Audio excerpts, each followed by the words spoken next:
What's up, Shelf Addicts? Welcome back to the Shelf Addiction Podcast. Today on Book Chat, we are continuing our reread of the Mercy Thompson series written by Patricia Briggs. This episode, we are diving into Book 2, Bloodbound. Stay tuned. Today's episode is sponsored in part by audiobooks.com. Audiobooks.com now has 175,000 titles and 1.2 million podcasts. New customers get 3 free audiobooks comprised of 1 premium credit and 2 VIP titles. Use our promo code SHELFADDICTION, spelled as one word, when you sign up at audiobooks.com. Again, our promo code is SHELFADDICTION.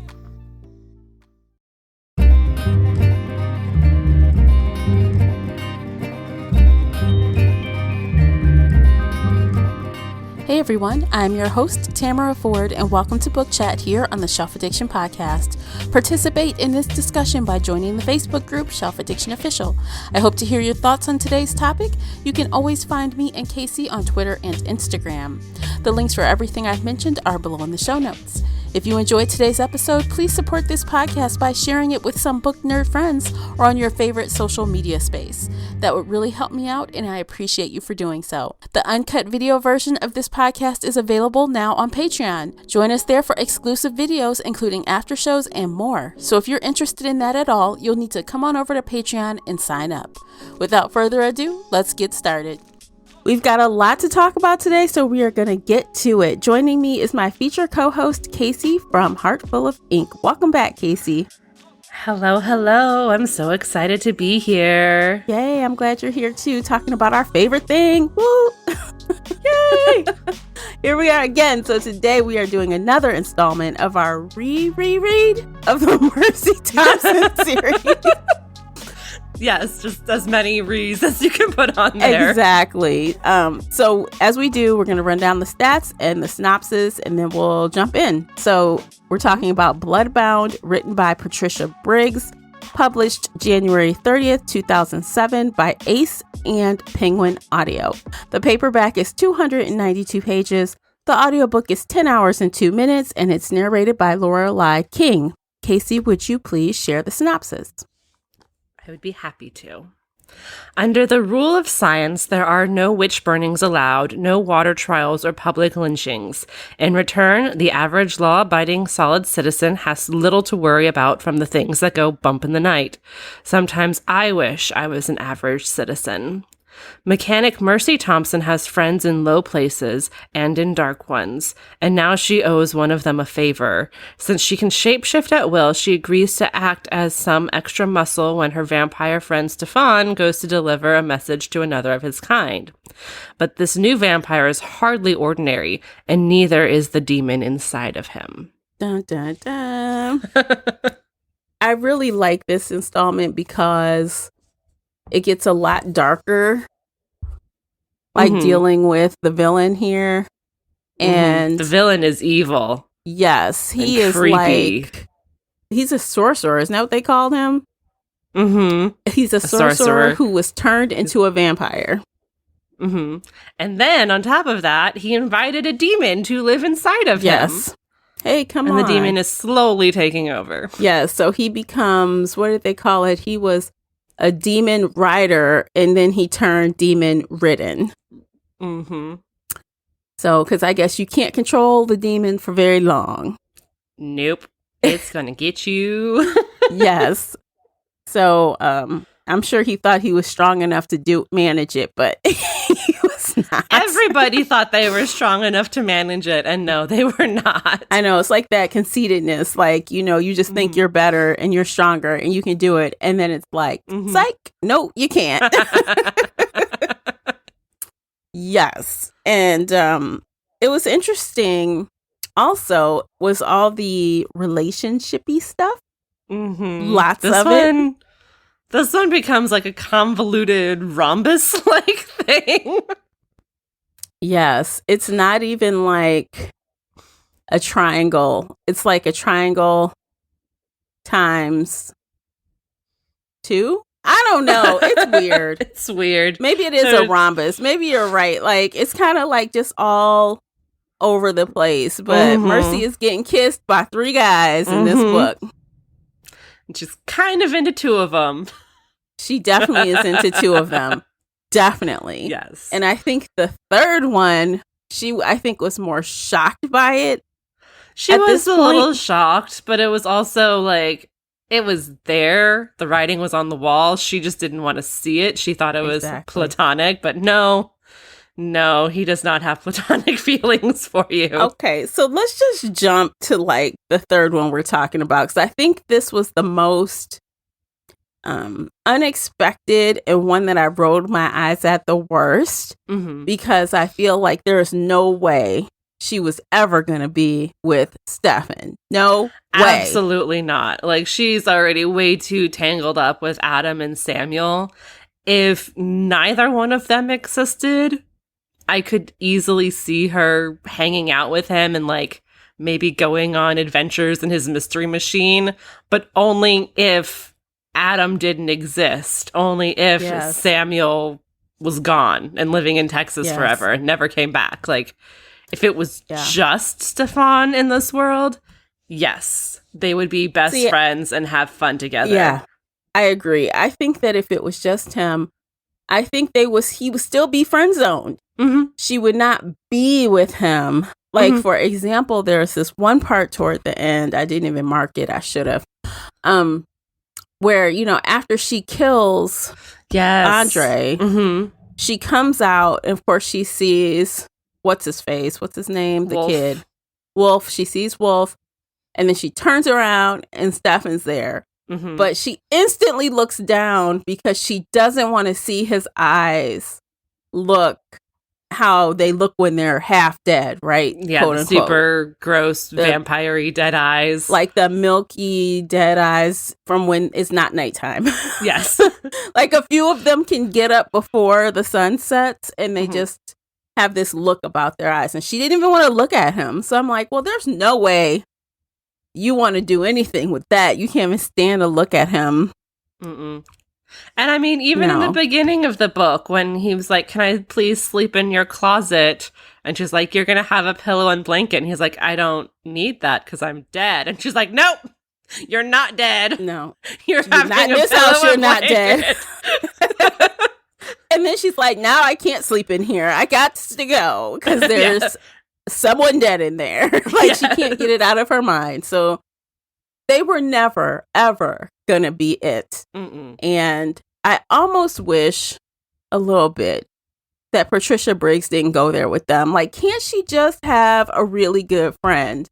Like, I think I complained about this last time around about Stefan's character. Yeah. Because I just don't think, like I said last, episode, does she have to have all the guys after her? Do they all need to love her? It's just just one too many. Like, leave Stefan in the friend zone on both sides. Yeah. But to be fair, Warren and Kyle aren't in love with her, so that's something. Warren and Kyle are gay. Sorry, I had to make the joke. No, they don't want her. I mean, maybe one day if they get a little, if they get they need some excitement and they're bored, maybe they might invite her, but they still won't want to be with her like that after. No. Like, thanks, they're Mercy, you can go home platonic. Now. Right. No. So, yeah. So that part, and I kind of wanted to know, so there's this one part in the book where, Mercy drinks his blood. And I'm like, oh, for the love of God, you have to drink that blood. But he's whispering some things to her that we could not hear, that we weren't told. And I would have loved to know what he was saying to her. She described it as loving words. And even like, she was kind of half delusional at that point, kind of unconscious, very much in pain. And she was unsure of what she heard. So, but yeah, I would have liked to hear what exactly he was saying to her, because Adam and Samuel heard. They know. They did. And they were pissed about it. They were so mad. Pissed off to the max. I'm like, well, I don't know. I guess he has no Well, I guess they're allies at the moment, right? So Yes. they were able to not murder him when they were free. Well, also, Bran showed up and was able to control them because he's the more dominant wolf. I think if Bran had not been there, Adam and Samuel might have killed Stefan. Like, it might have. They would have high-fived each other later. It would have been like, wow, one eliminated. Mercy's safe again. They would have had that enemy of my enemy is my friend type thing going on. We'll join forces and take him out, then we'll go back to hating each other again. Yes, exactly. And it's funny, they don't even hate each other really, but they just know they're competition for each other. So, which Samuel's not really competition. Like he fucked up we know much. That, but in this book, she still clearly has some kind of feelings for him, even though she tries to remember why they're not together. You know what I mean? But she lets him kiss her. Yes. You know what I mean? I think he's kissed her a couple times so far. He kisses her twice in the book. Yeah. She cuddles him a few times. Yes. Like he needs that emotional support and she gives it to him. So, yes, there is that bond there, but it's so much stronger with Adam. Like, it's not even a competition. Even though it kind of is a competition, it really shouldn't be. Yeah. I think it was really awesome that in this book, Adam finally let the cat out of the bag, so to speak. Like, he explained to her, like, he basically said, look, stop running from me. I know what you're doing. We're going to have this conversation. And she's like, no, I don't want to talk about it. And then she's like, well, I might. I did run around all the places with your phone number on my collar. So I must have wanted to talk to him. So she caves and they have this conversation.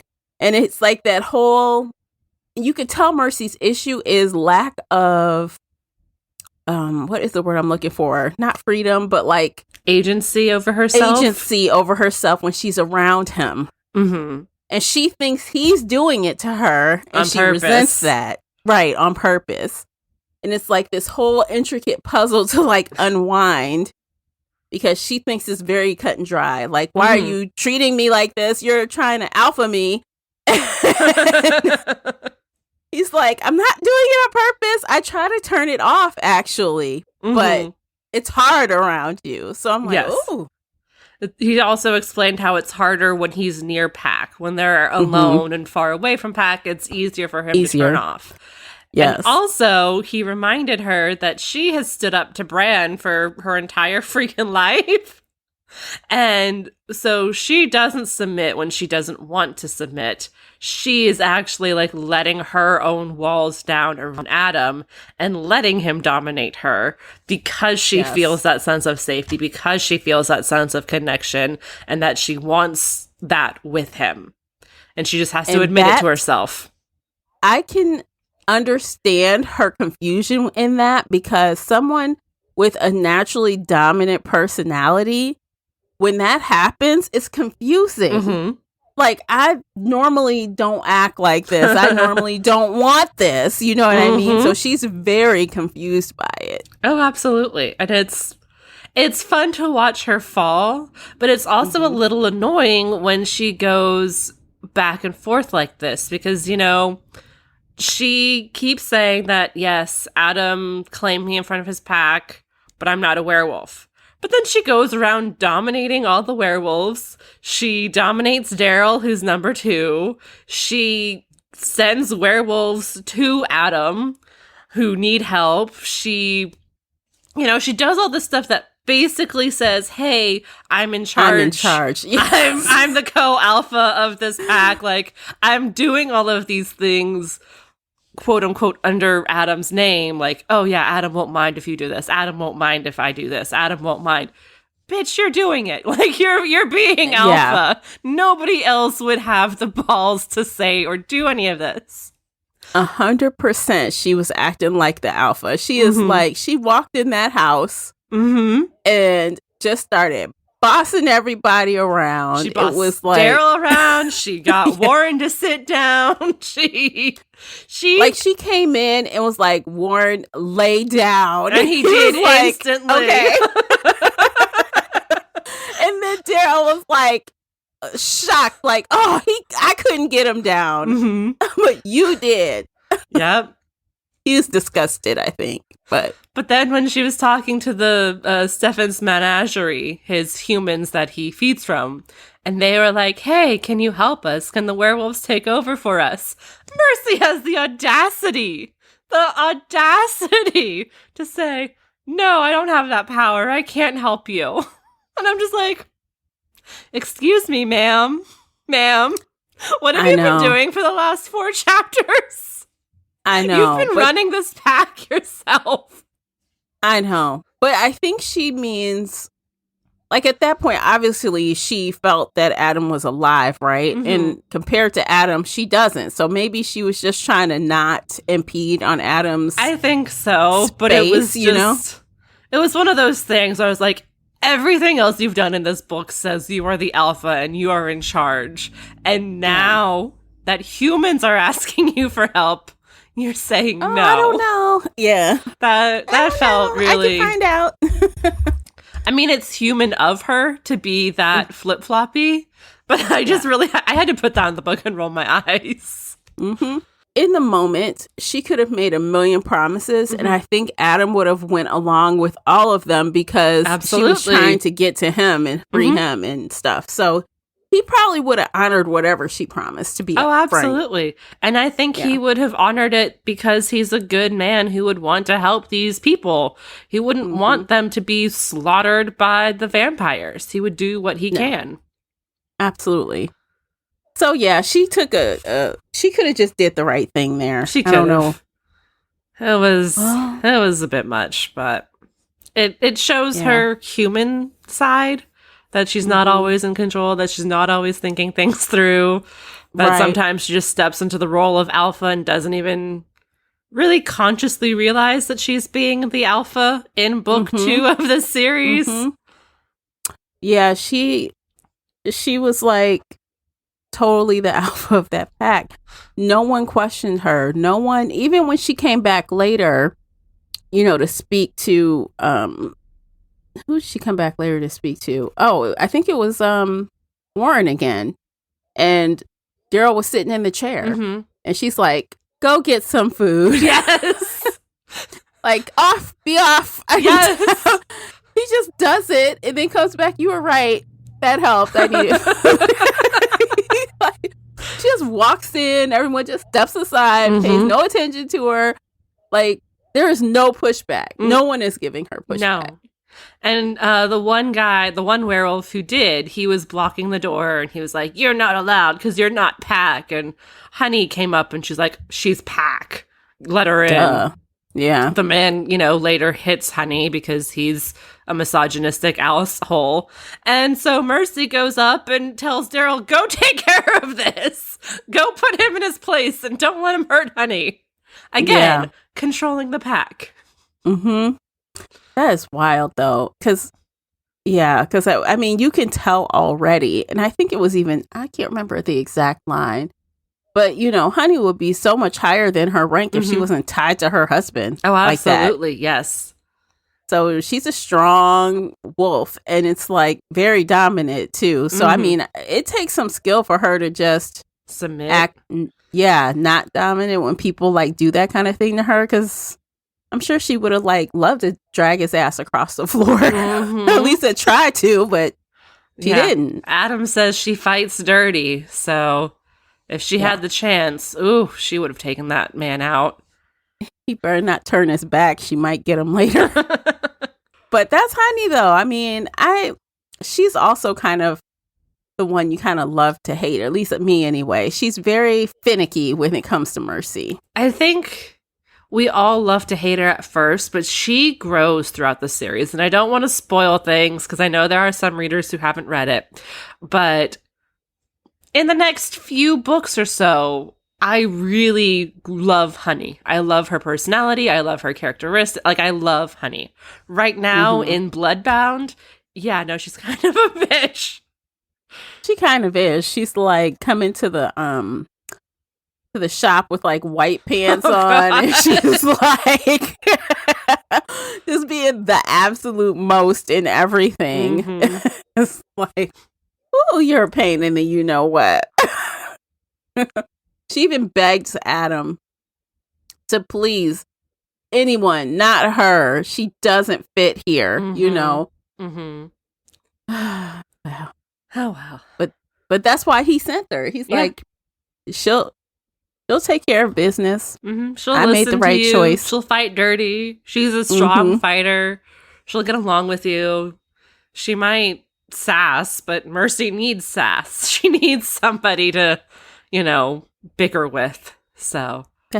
Yeah, I'm surprised they're not besties, honestly. I mean, they should be. They should be. They have basically the same personality. They're just a little bit different with their clothing options. Exactly. I'm like, can you imagine Mercy like in her whatever getup she's wearing, greasy hands, messy hair, and here's Honey prim and proper, super sharp outfit, very clean. Them two standing next to each other when old boy came in must have been a sight. Oh, yeah. Yeah. Yeah. Honestly, I forgot about Mr. Black in this story. And I don't think he ever comes up again. Like, I don't think he and his daughter are mentioned in the Alpha and Omega series. And I don't think there's anything that describes what happens to her. No, not that I can remember. So she obviously just goes off to Brand's pack and that's it. She's just over there somewhere. Yeah. And thankfully he heals her and helps her and everything is good and happy. Yay. Yay. We get one really happy situation, which I like, know, at least one. But it was really, truly disturbing. Like Mercy said, that out of the 150 alphas in North America, Bran only gave a list of 15 who he would trust a 13-year-old girl with. Yeah. And that's just horrifying. Yeah. Yeah, it says a lot about their community, about how a lot of them are like stuck in the past with how things used to be. Mm-hmm. And that makes me wonder, like, these wolves aren't, well, they're like every race. You got some good ones and some bad ones. You got good fae, bad fae, good vamps, bad vamps. It's same with wolves. Mm-hmm. And humans too. Good humans, and bad humans. But it's horrifying. Because the alphas are in charge of everything. And you get a little taste of that from Anna's perspective in the Alpha and Omega series. But, it's... werewolves aren't all good. We should be very, very happy that Adam is living next door to Mercy and he's one of the good ones. I mean, because that could have been a way awful situation if someone else was watching her. Oh, yeah. There wouldn't be a story. She'd be off with Stefan solving mysteries in the Mystery Machine. I know. Which actually, I wouldn't hate if there was like a side book of that. Like maybe she just goes off with him for one adventure and then they're friends, though, I think that kind of happens in a later book, but I don't want to spoil anything, so I will zip my lips. That's right. How I forget things. It's weird. It's really funny. So this is just a funny side note for me. The scene where Mercy is in Uncle Mike's pub and she has to sing for everybody. I remember that scene vividly, but I thought it happened in the next book, in Iron Kissed. Oh, really? I don't know. I think about that scene every once in a while because it's one of the funnier scenes of the whole series. But I was always convinced that it was in Iron Kissed because that's the Fae book. And so I'm reading this and it starts happening. And I was like, wait, no, this happens in the next book. What's going on? And I have to look at the cover. I'm like, it's still bloodbound. It's not. Yeah. It all gets confusing after a while. And by chance, if you listen to the audiobook, that scene, Lorelai King, she actually has a pretty decent singing voice. So, I might have to go listen, like, just to hear that. Yeah, so that was fun. I did like that scene a lot. There were she got a lot of cooperation from a lot of people in this book to make this end result happen. Oh, yeah. Oh, yeah. Especially from the vampires, which we kind of knew were coming, but the Fae. The Fae really helped her out. And the humans. Her cop friend, Tony. Yeah. He helped a lot more. He did. And I think this is just the beginning of a great friendship between he and the wolves and stuff, because he really helped Samuel out. He was gone. And then he come back looking like crazy person. What is happening? And they're like, if the hospital starts asking questions, this might not be good. So he says, yeah, just tell him it was a police matter. Give him my card. He's like, he's a good guy, and he's not in love with Mercy, which is good. Thank God, for once, right? For once, yeah. No, he's in love with somebody else. So yes. Okay, I think this is a great time to take a break. Check out the commercials. By listening to those, you're supporting the podcast. And also, while you're at it, hop on over to Amazon and check out the book review journal. It's available right now, and the link is in the show notes. So when we come back, we will finish our discussion of Bloodbound. Stay with us. Today's episode is brought to you by the Shelf Addiction merch store. Check out all the bookish t-shirts, notebooks, mugs, and more. Don't miss out on these original designs, perfect for any book nerd. Support the podcast and visit shelfaddiction.com/merch and pick up your next favorite bookish item. All right, welcome back, guys. We're going to continue talking about Book 2 in the Mercy Thompson series. Yay. What else should we cover in this book? There's a lot going on. For as fast as it started, it starts insanely fast on page 1, just going. It drags out in a few areas where we skip, it's been 2 weeks since this happened. Oh, it's been another 2 weeks since this event happened. And the events in between are very freaking scary, but it lasts a while.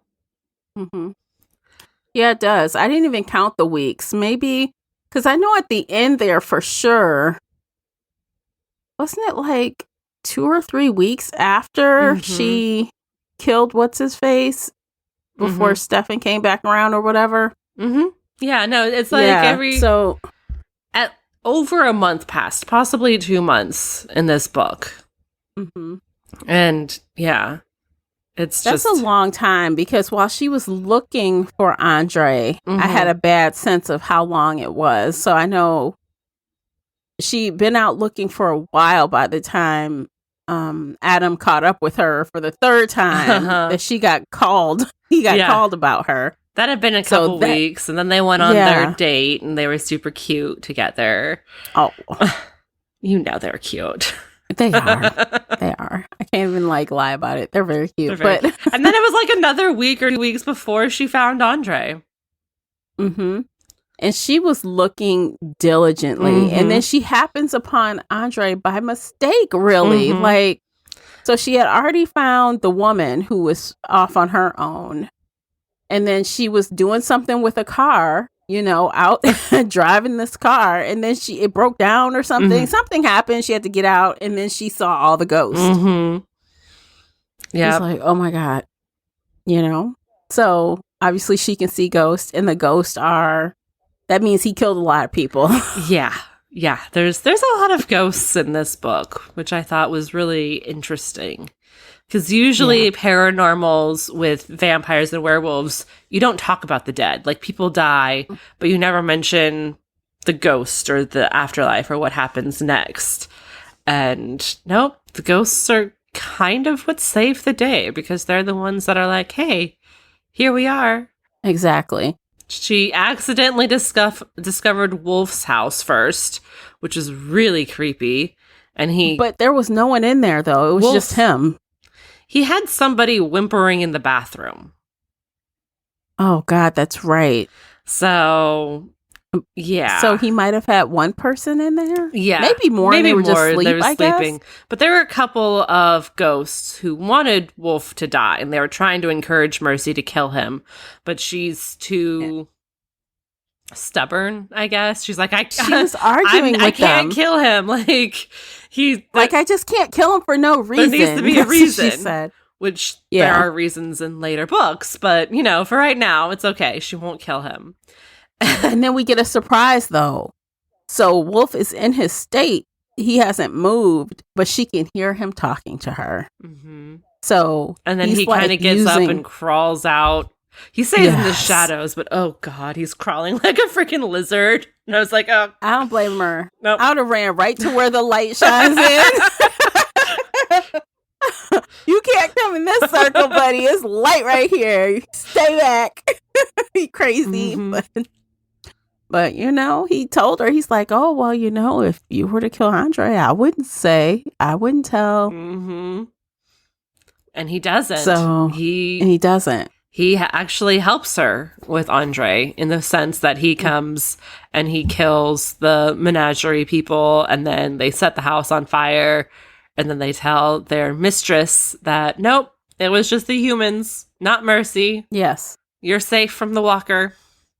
Right. And the wolves weren't involved, and they swear up and down it was the 2 humans they killed. Which is another conversation in itself, because Mercy blames Stefan, even though they didn't die at his hand, right? Right. Because he felt like Mercy would not forgive him if he killed those people. Mm-hmm. So Wolf does it, but she's still mad at him about it. So, I kind of understand where she's coming from, because she wants to save every single person she can possibly save.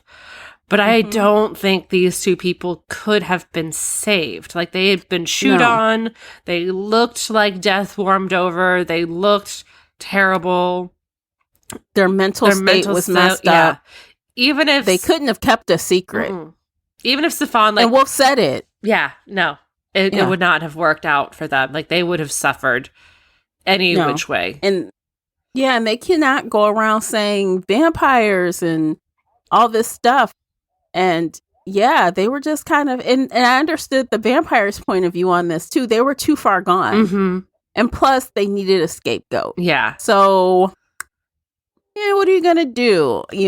From the vampire point of view, that was the right thing to do. And I agree with them. Putting them out of their misery, kind of, right? Like a mercy killing. Yeah. Not to call it mercy, but it was a mercy killing for them. Like, they got their peace. They got their vengeance. Andre was murdered. Like, they can move on to the next afterlife and be happy and know that he's not killing more people. Yeah. So I don't quite understand why Mercy was so upset about it. Well, she just murdered somebody basically in cold blood, and she was so upset by that I think it was kind of like a overflow of that emotional state for her. Mm-hmm. Mm-hmm.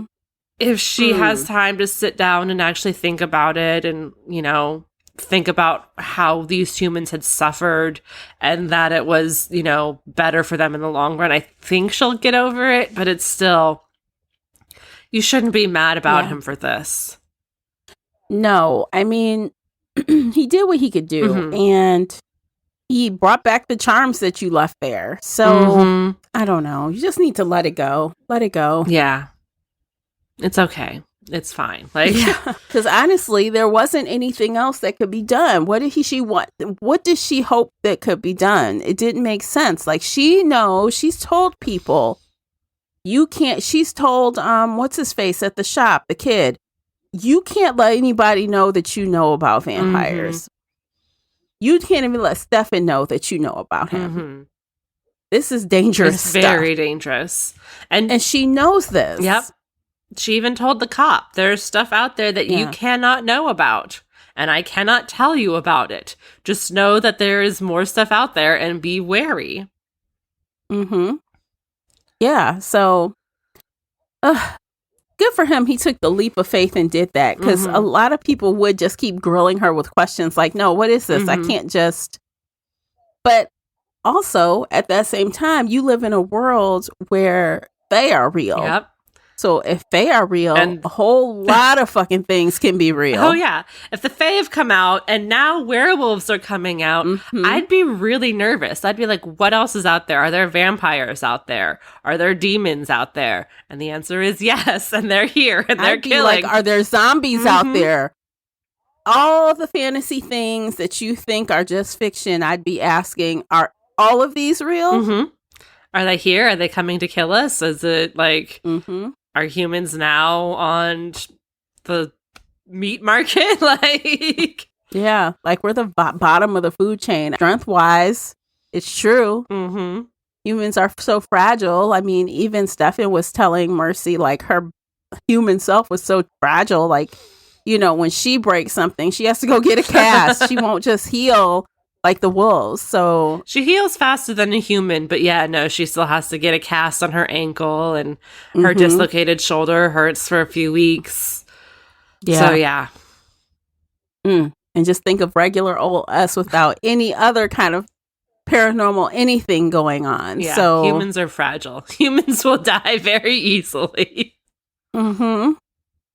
Although the wolves do have a reason to protect the humans because they want to get with human people to try to procreate and stuff. So do you want to talk about that real fast?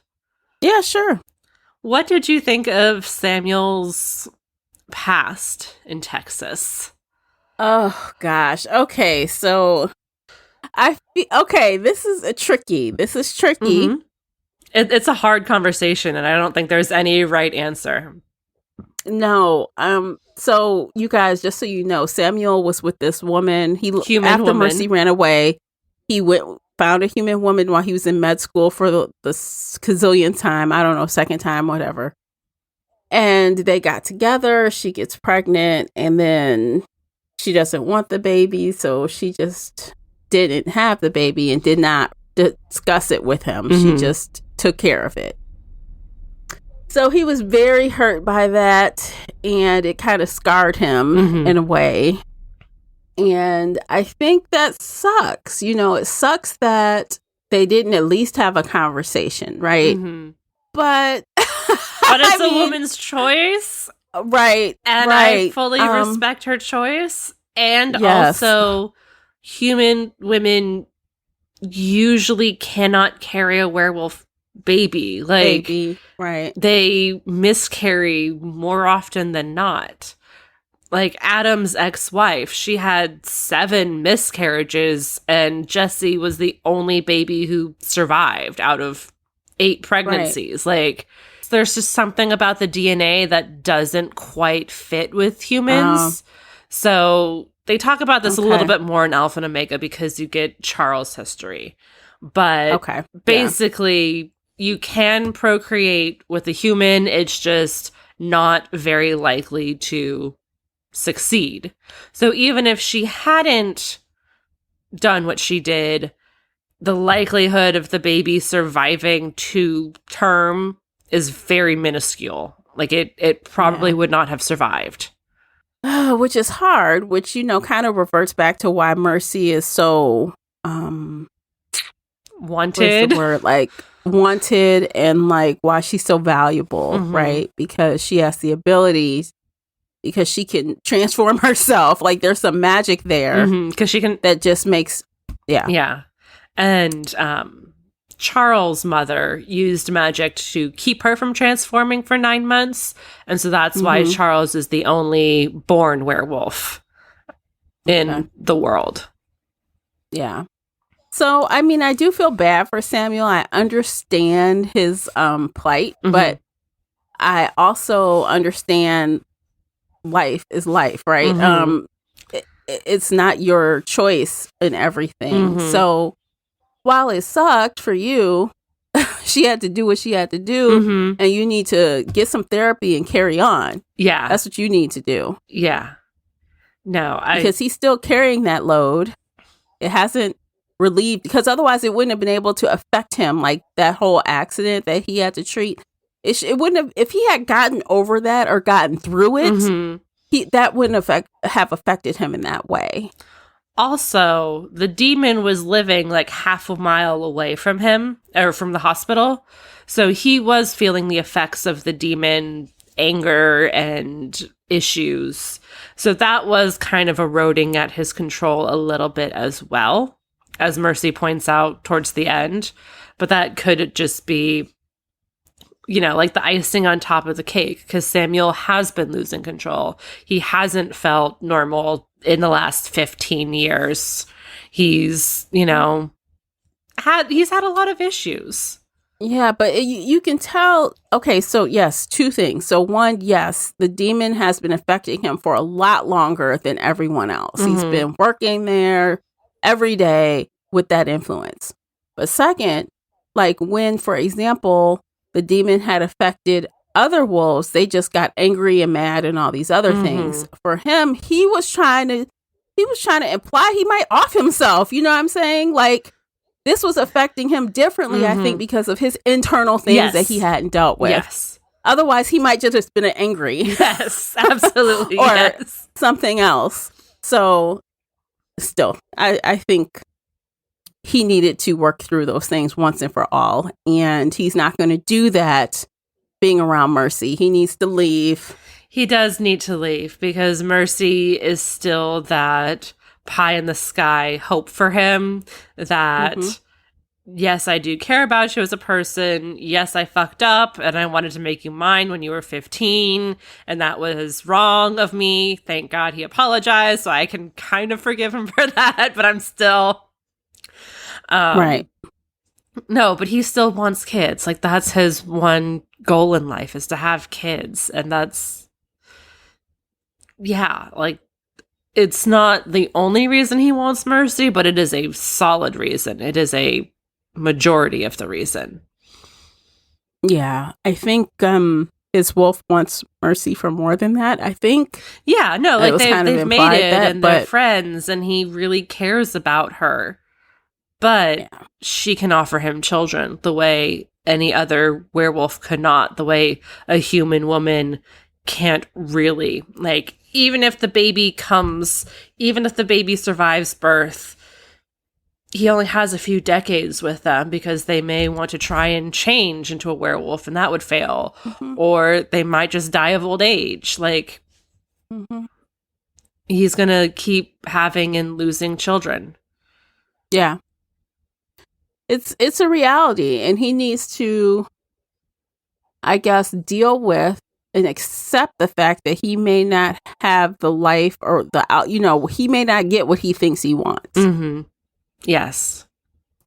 So, sorry, Samuel. I feel bad for you, dude, but... I feel bad for him, too, but he can't just make Mercy his because of babies. Like, that's not how this works.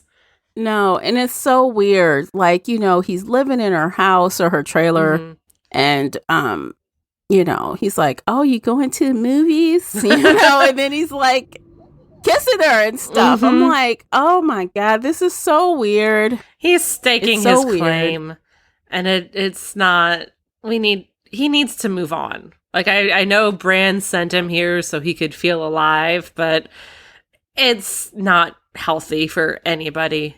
Not for him, not for Mercy, not for Adam. And how can Mercy move on? Like, she, in her mind, she knows that she doesn't want to be with Samuel. She knows this in her brain. Her common sense tells her. But there's some other feelings that have, like, lingered, which is making this a problem. And she can't move on totally with him there. Yeah. He needs to be gone. He needs to be gone.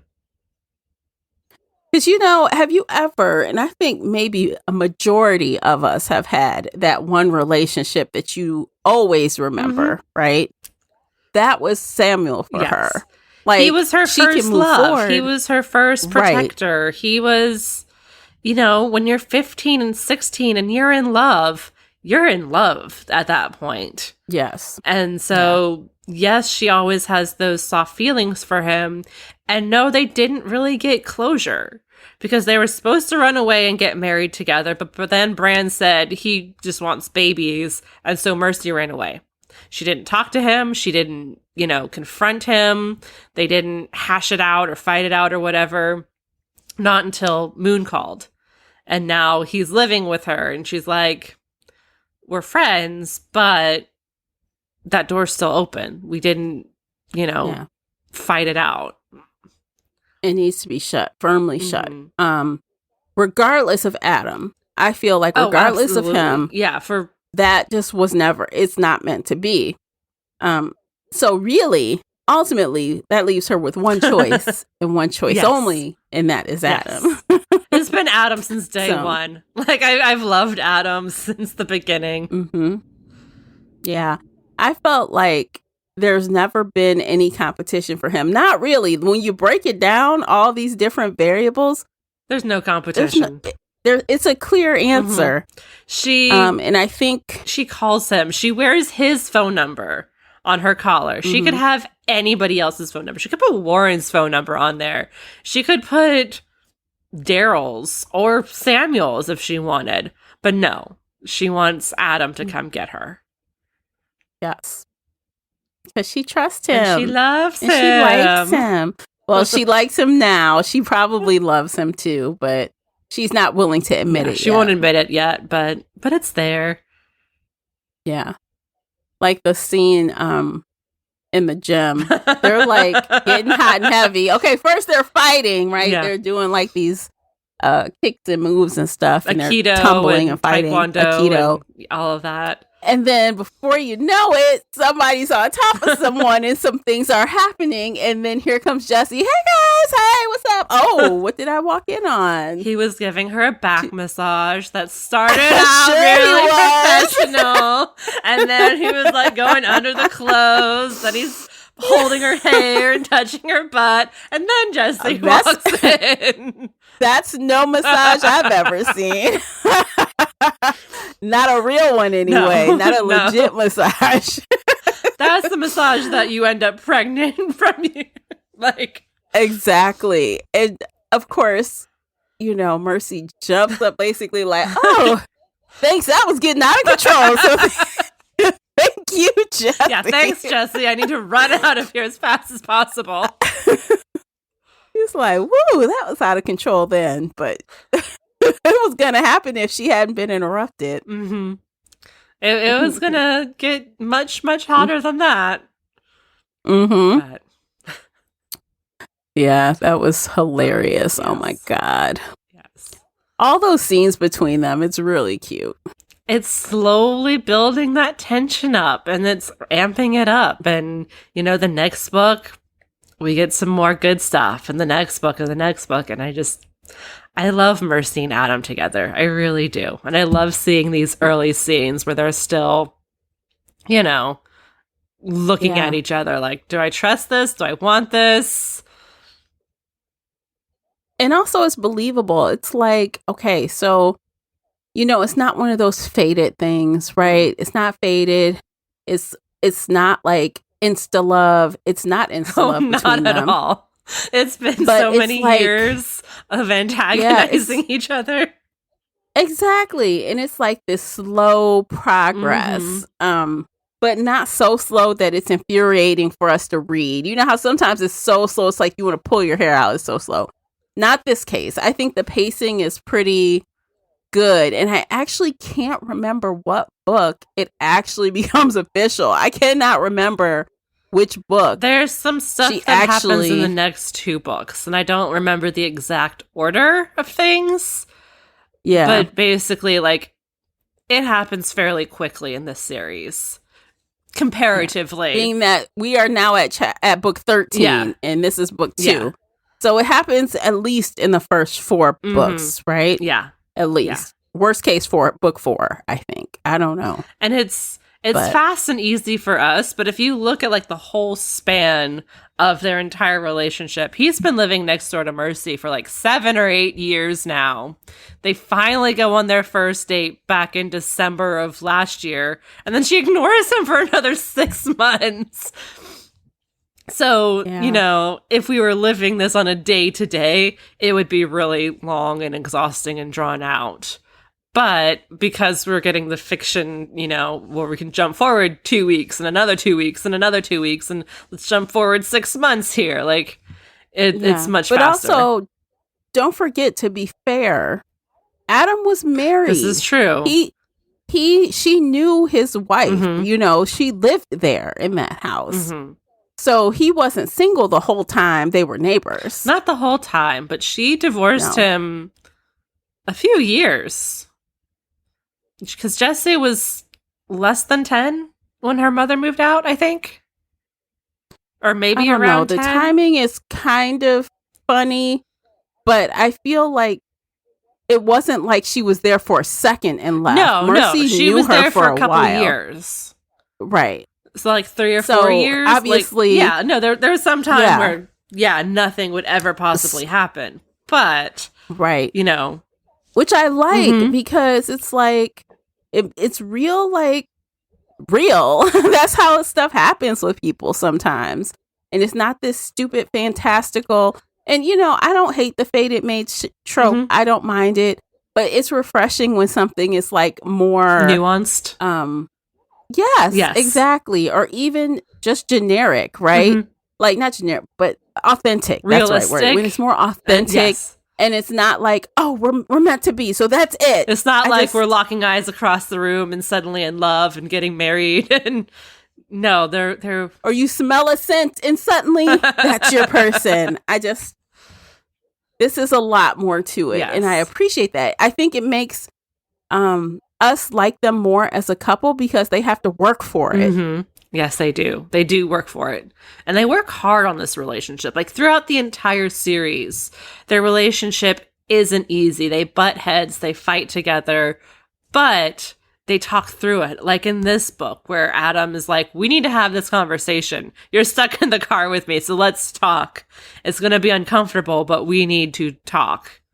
And they do that over and over and over again. And I know they keep saying, oh, Adam is, a man of his time. He was raised in the 1950s. This is who he is. Adam is a lot more than just a man who was raised in the 1950s. He's very considerate. Yeah. He's basically a feminist. He, Honey would be much higher in her ranking if she wasn't married to the submissive. And I think Adam would put her at number 4 if he could. So he would. Absolutely. He trusts and respects her. And that was the other thing, is Mercy says Adam respects me when nobody else in the world, not even Samuel, respects me. But Adam does. Yeah. And that cemented it more than anything else in this book. Yeah, and she respects him because she knows that he's going to do the right thing. And she says that in the book too. Like, Adam would never have killed some people like this. Nope. And I don't think he would have. I think he would have tried to find a way to help them. But after a few months, if he realized that there was no help for them, he might have killed them out of mercy. Right. But he would have given them a chance. He would have tried something other than just slaughtering them. Yeah. But I don't know. So there's a lot of things about him that Mercy respects and likes, and plus he's kind of hot to her, He's really hot. Yes. So all the reasons. Yeah. So yeah, and it's always nice to have a built-in stepchild so you don't have to worry about having any. Done. I didn't have to do any work. Yes. Oh, okay, that was a good one. Do you think there's anything else before we I think we've wrapped it up? I mean, I can keep talking about Mercy forever because I love her, but, you guys don't want to listen to me rant forever. If you guys want to hear more of this chitter chat, come back or join us on YouTube when we do live reading sprints. Yes. And we talk about the things in the book that we're reading, and we might talk more about Mercy and Adam, obviously. So the next book is Iron Kissed. It's going to be a fun time. So obviously it's her turn to help the Fays now. Because they helped her. So now exactly. they need her help. Now she owes someone else a favor. And they did give her a lot of help. They gave her a lot of help. They gave her a whole kit of help. Here, take this kit and go off and kill vamps. There you go. And she did it. Yay, she did it. She saved the world. Like, once again, Adam and Samuel were captured, and Mercy came in and saved the day. Of course. Of course. She's always going to be saving people she loves. Always. Always. Okay, so that's it for today, you guys. Hope you enjoyed today's episode and will join us for many more. So be sure to subscribe on whatever app you're listening to and hit the like button before you leave. We appreciate that. And we'll catch you guys in the next episode. All right, take care of yourselves. Bye, everybody. Bye, guys.